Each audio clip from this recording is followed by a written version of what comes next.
Hello दोस्तों, veterans, नमस्कार।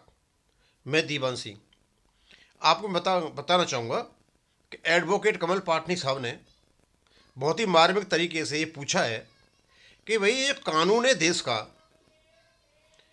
ये समानता लाने के लिए है या ये जो कानून है ये इसी जज के विवेकाधिकार में बच गया है, उसके डिस्क्रिप्शन में बच गया है। यानी कानून का कोई मतलब नहीं है। जो जज है वो अपना डिस्क्रिप्शन यूज करेगा और उसके बाद फैसला दे देगा। कानून साइड में है, विवेकाधिकार एक साइड में है। भाई विवेकाधिकार को इसलिए लिया गया है कि जब कानून का दो एक ही प्रोविजन के दो मतलब निकल रहे हों तो एक जज अपने विवेकाधिकार का प्रयोग करे और उसको इस प्रकार प्रयोग करे कि वो पिटिशनर के पक्ष में जाए। लेकिन ऐसा तो नहीं दिखाई दिया। बैंक पेंशनर्स के में चंडीगढ़ में देखा, वहाँ भी नहीं दिखाई दिया। सिंगल बेंच का था, डिवीजन बेंच का था, अभी यहाँ तक पड़ा हुआ है पूरा का पूरा। अब यहाँ देखो क्या होता है।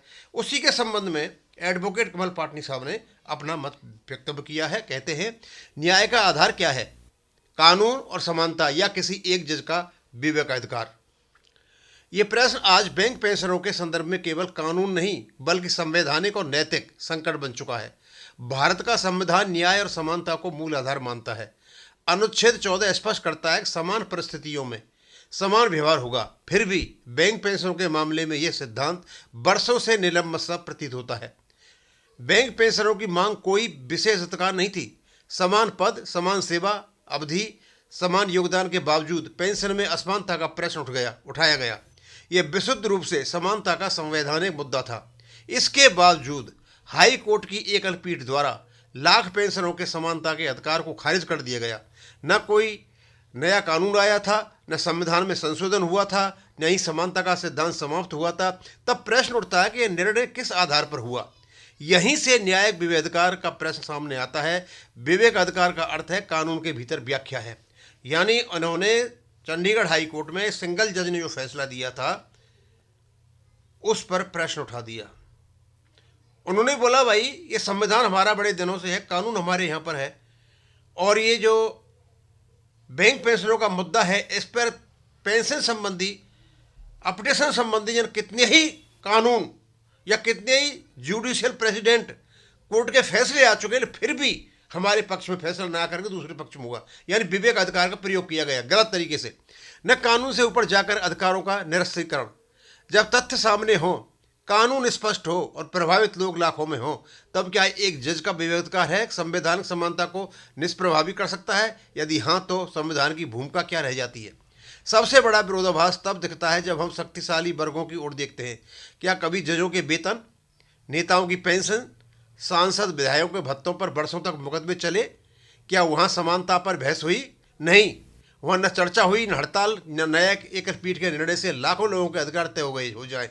व्यापक सामाजिक प्रभाव पर विचार न हो तो यह न्यायिक व्यवस्था के केंद्रीकरण का गंभीर प्रश्न बन जाता है। अब स्पष्ट करना होगा कि न्याय का वास्तविक आधार क्या है। या तो हम माने कि न्याय कानून और समानता पर आधारित है, या ये स्वीकार करें कि न्याय व्यक्ति विशेष की व्याख्या पर निर्भर है। दोनों एक साथ नहीं चल सकते। जब जजों और नेताओं के हितों पर कभी विवेकाधिकार लागू नहीं होता, तब बैंक पेंशन ही न्यायिक प्रयोगशाला क्यों बने? न्याय वही नहीं जो लिखा जाए, न्याय वही है जो समान रूप से लागू हो। जब न्याय मापदंड व्यक्ति या वर्ग देख के बदलने लगे, तब संविधान नहीं विशेषाधिकार शासन चलता है। और भी रह गया इनका, और गुपचुप संशोधन हुए और लाभ तत्काल मिल गया। न विवेकाधिकार दिखा, न संवैधानिक जटिलता, न फिर पेंशनों के लिए इतना संघर्ष। शायद इसलिए एक पेंशन सत्ता में नहीं है, संगठित दबाव समूह में नहीं है, और वर्षों तक अदालतों में प्रतीक्षा कर सकता है, यहाँ तक कि निर्णय से पहले इस दुनिया को चला जाए। यही कारण है कि समय स्वयं दंड बन जाए। यदि ताकतवर वर्ग के लिए कानून स्वतः झुक जाए और कमजोर वर्ग के लिए वही कानून बेहतर बन जाए, तो यह न्याय नहीं बल्कि वर्ग आधारित व्यवस्था है। जब न्याय वही है जो समान रूप से लागू हो, जब न्याय का मापदंड व्यक्ति या वर्ग देखकर बदलने लगे, तब संविधान नहीं विशेषाधिकार चलता है। कमल पाटनी जी के यानी उन्होंने एक बहुत बड़ा प्रश्न उठा दिया, और ज़्यादा बड़ा नहीं करूँगा। वो यही पूछना चाह रहे हैं, भाई कानून है क्या? कानून वो है जो आपका समानता का अधिकार देता है। ये कानून केवल और केवल इसको जज ही इसको व्याख्या करेंगे कि कानून ये है। फिर तो कानून का मतलब ही कुछ निकलता है, फिर तो व्यक्ति विशेष पर आधारित जैसा भी वो चाहे वैसा कर सकता है, और लगभग यही हुआ है। बस बोलते इतने जो सालों से जो मुकदमा चला हुआ है बैंक पेंशनर्स का, ये जजों का क्यों नहीं चलते? उनके वेतन तो बढ़ जाते हैं। पॉलिटिशियंस के क्यों नहीं चलते? इनके भी नहीं चलते। सारा कुछ वहीं हो जाता है। आखिरकार जो बैंक पेंशनर 32 साल से इसके लिए झूल रहे, तो उनका क्यों नहीं होता है? तो ऐसा लगता है कानून नाम की कोई चीज़ नहीं है। आदमी का एक अपना अधिकार है, अपना एक डिस्क्रिप्शन है, वो कुछ भी कर सकता है। बस वो सीधा सीधा व्यंग मार रहे हैं क्या ना उन लोगों पर जो इस केसों से जुड़े हुए हैं और केसों से जुड़ करके वो न्याय नहीं कर पा रहे। अब मैं यहीं ख़त्म करूँगा। थैंक यू, धन्यवाद।